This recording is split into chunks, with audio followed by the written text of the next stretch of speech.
Safety is built into everything the SES does. Its operating procedures, training, equipment acquisition and strategic planning. Instilling in everyone a safe attitude is a key priority. A safe attitude is your most important skill. It could save your life and the lives of others. The SES doesn't simply react to emergencies, it plans responses and prepares for them.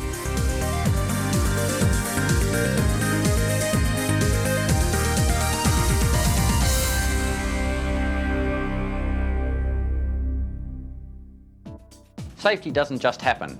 It's not a matter of luck. In the SES, safety is something we manage. When we're confronted with scenes of disaster, damage, injury and loss, it's our task to look beyond the devastation to a solution. To get to this solution, we use a safety management system called Take 5. Take 5 is effective, efficient and practical for all SES exercises and operations.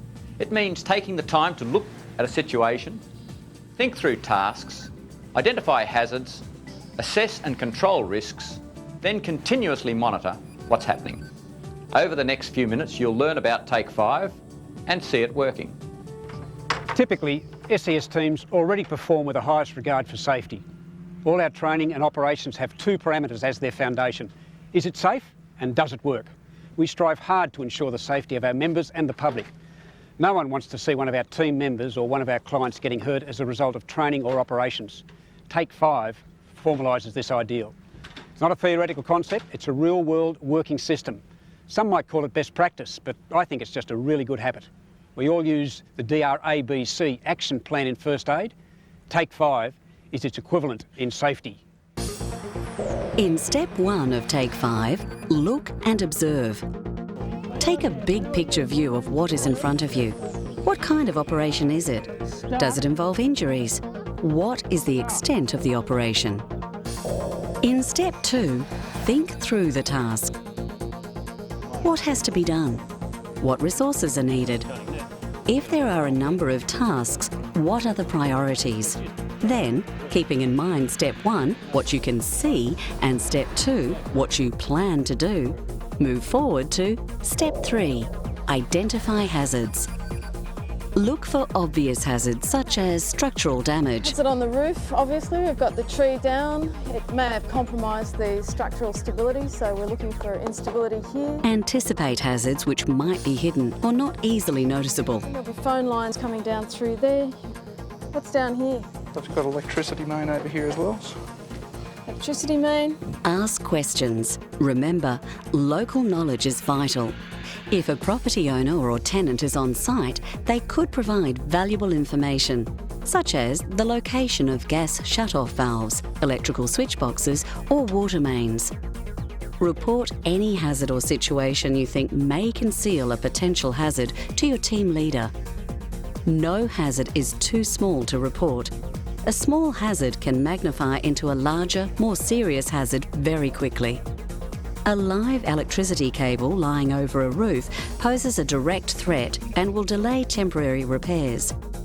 While a delay can lead to more damage to a property, personal safety takes priority over property.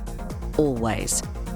An operation cannot go ahead until you can confirm positively that power has been shut off. Some hazards, such as a broken television antenna, you can work around. Others, like protruding nails and broken tiles, can be removed or secured as the operation progresses. Knowledge gained from training and operational experience will help you, your team leader and the other members of your unit determine the likelihood of a hazard causing death, injury or an operational delay. This knowledge must be based on facts, not uninformed guesswork or chance.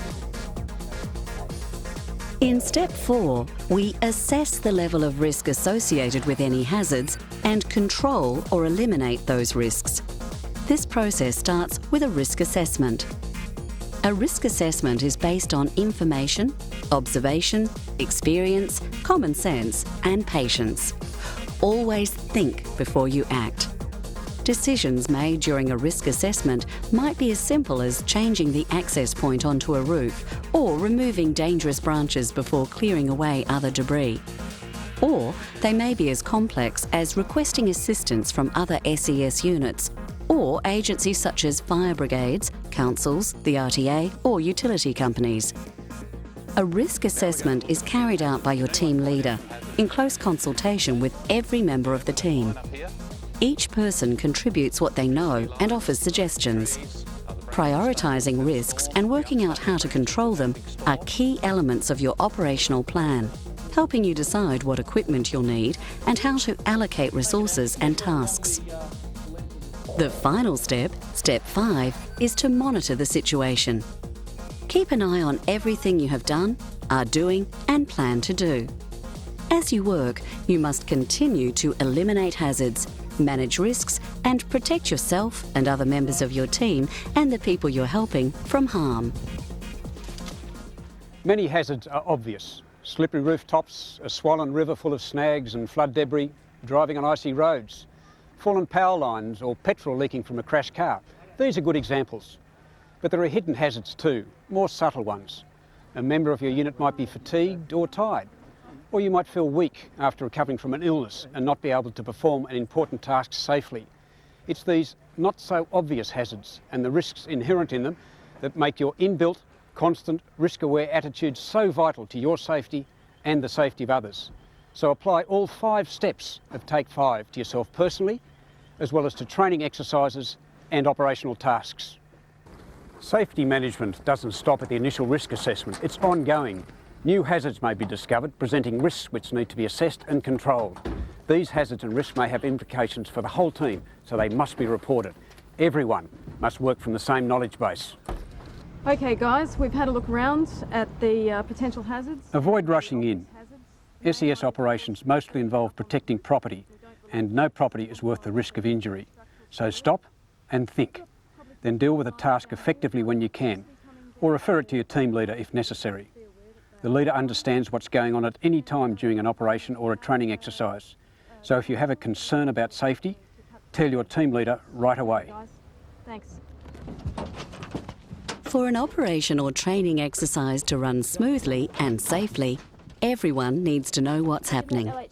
Each member of the team has an allocated task, but these tasks aren't carried out in isolation. What you do can affect what someone else does. So team performance is crucial to an effective safety management system. When a team is working on a number of tasks, there's often a lot of concurrent activity. This is the most effective way of responding to an emergency promptly and safely. One person has a task with another operator assisting. Someone else is preparing additional gear and another member might be administering first aid. All these things are happening at once. Each member of the team is concentrating on their task, but at the same time, they have to be situationally aware. This means they have to be aware of what the team as a whole is doing. This includes staying out of the way of lines as they're being rigged, or a flood boat as it's being launched, or a vehicle that's being reversed closer to a task. Being situationally aware means you're working more safely and also more effectively, because ultimately you could be saving time. Situational awareness applies right across the SES. In a major emergency, where several teams are deployed at the same time, often across a wide area, unit, regional and state headquarters must be kept aware of operations as they progress. Good communication is vital, where messages are kept to a minimum but contain essential information that provides a complete picture of each team's work. This enables resources to be allocated where and when they're needed. To carry out an operation safely, we need good, well-maintained equipment. Ropes must be looked after and checked. Radios need to be in working order. Vehicles and boats must be operational at all times. But it's us, the individual team members, who are the most important pieces of equipment. We have to be in perfect working order, trained, alert, and able to carry out our assigned tasks. This means knowing which not to use, how to tie it, how to use a ladder or a radio, or any of the equipment necessary to carry out a rescue or make emergency repairs. It also means following occupational health and safety guidelines, such as not overreaching or twisting our bodies, It means bending our knees when lifting weights. The only person who really knows if you're ready and skilled to undertake a task, whether it be a training exercise or an actual operation, is you. If you're not sure, if you need assistance, if you have any questions or doubts, talk to your team leader. Take 5, SES's safety management system. Our culture of safety depends on each of us. Safety and risk management are personal and team responsibilities. It's mandatory that you go through each step of the Take 5 process every time you respond to an emergency or train for one. Don't forget them. Look at and observe the task in front of you. Think through the task, identify all hazards, assess all risks, and control or eliminate those risks to protect life and property. Continually monitor the situation and review the effectiveness of what you and your team are doing. Don't miss one step. They're all there for a reason, and one leads to another. Please remember, it doesn't matter if you're responding to a major flood emergency or removing just one branch of a tree that's fallen on a roof. All SES tasks share the potential for hazards and risks. So take time to Take 5.